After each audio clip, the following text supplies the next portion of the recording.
guys, welcome back to my channel. If you're new here, hey, I'm Lo, and I talk about all things personal finance on my channel, just personal finance tips, tricks, and also our family's personal financial journey to get out of debt and increase our net worth and all that good stuff. So today we're going to be doing another home equity update. It's been, I don't even remember the last time I did one. I don't think I did one last month. I think it's maybe been 2 months, but anyway, we're going to jump right into it and see how our home equity is changing over time, see how much it's gone up. The housing market continues to surprise me. I thought it was going to level off, but it has kept going up. So let's take a look. All right, this is our home equity tracking spreadsheet. You can see that we own a home with a mortgage and a home equity line of credit. And so as of January 1st of this year, we had $71,207 of equity in our home.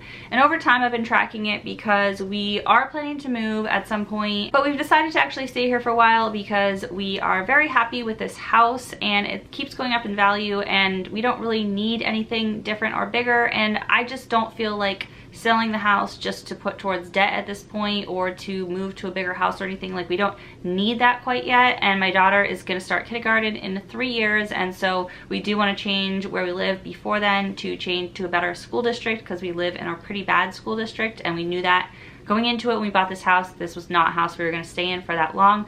But anyway, so over time, the equity in our home has gone way up. You can see as of September 1st, we have $132,000 of equity in our home. So our home last month was worth $440,000. In July I had it at $440,000 as well. And then in September I bumped it up to $455,000. And that's because I've been using a conservative estimate of what our home is worth based on just looking at different websites and also based on looking at what's actually happening in our neighborhood. And in our neighborhood, we live in like a development of condos. They're detached condos, so they're like small single family homes, but they're condos. And there's maybe like 100 of very similar homes all within this development. And so when homes sell in our neighborhood, you can kind of get a sense of what your home is worth, because there is some fluctuation based on like where the home's positioned in the neighborhood and stuff like that, and the model and the upgrades and things, but generally you can get a good sense for what the home is worth. So last time I bumped this up to $440,000 was because there was a home in our neighborhood that sold for $460,000 and one that sold for $480,000. And so I was being really conservative and taking out like the broker's commission and other fees that would come out when we sold our home. So I'm actually looking at what's the actual equity in our home, not what's the equity like before any fees from the sale would be taken out.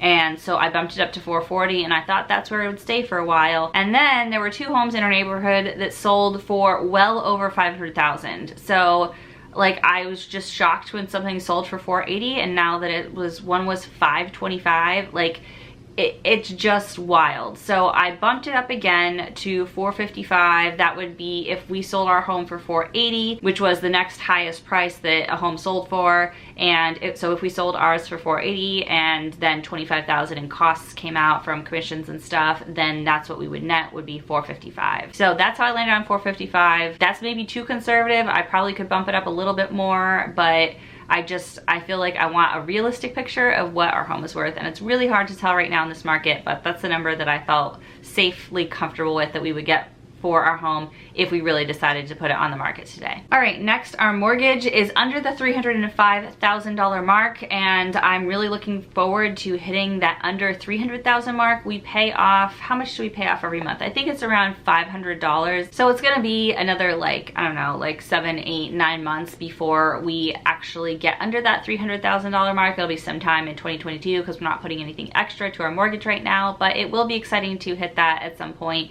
Assuming we still stay here that long. All right, and then our home equity line of credit has gone down significantly. That's actually the debt that we're targeting right now because it's our debt with the highest interest rate. It has an interest rate of 4%, and then our student loans are at 2.94%, and then our mortgage is at 3.5%. So we're targeting the home equity line of credit and paying everything extra we have in our budget every month to paying that off. So you can see we started the year with it at $22,299, and now it's down to $18,205. So we've only been putting extra towards it for I think like 3 months or so, and we're making some good progress. Originally in a video a while ago I said, oh, I hope we can get that paid off this year.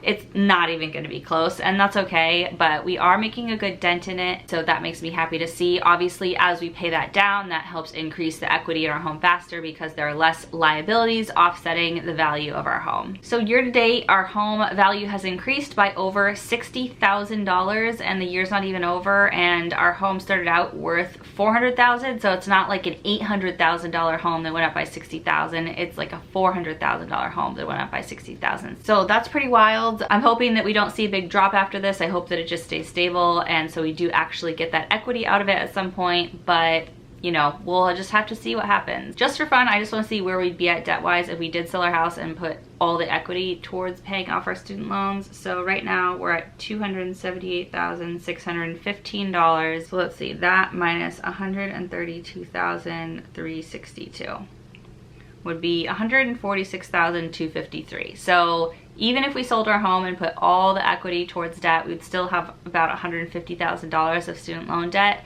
which is a crushing amount of student loan debt for most people. But for me, that number sounds like really good because of how much student loan debt. That would cut our student loan debt in half, like boom, in half. So, and we could just rent for a while and decide, you know, we could save up a down payment again for another property or just rent and keep paying off debt. So it's something we've considered, but not something we're gonna do right now because we are very happy here. I love this home so much. It's just like a very happy, peaceful, safe place, and we spend a lot of time here right now because we're working from home and just aren't going out a lot right now. So it's nice to have a happy, comfortable place to come home to. So that is it for this update. I hope you guys enjoyed this home equity update. We will continue to keep pushing on our home equity line of credit. We'll keep watching the market and seeing what happens and keep looking at our debt payoff versus our equity in our home and keep evaluating that decision to see what makes the most sense for our family. If you like this video, make sure you give it a big thumbs up, and if you want to see more videos like this, then make sure you hit that red subscribe button down there. I would love to have you as a subscriber. If you have any questions or comments on this video, put it in the comments below, and I'll see you guys soon in my next video. Bye!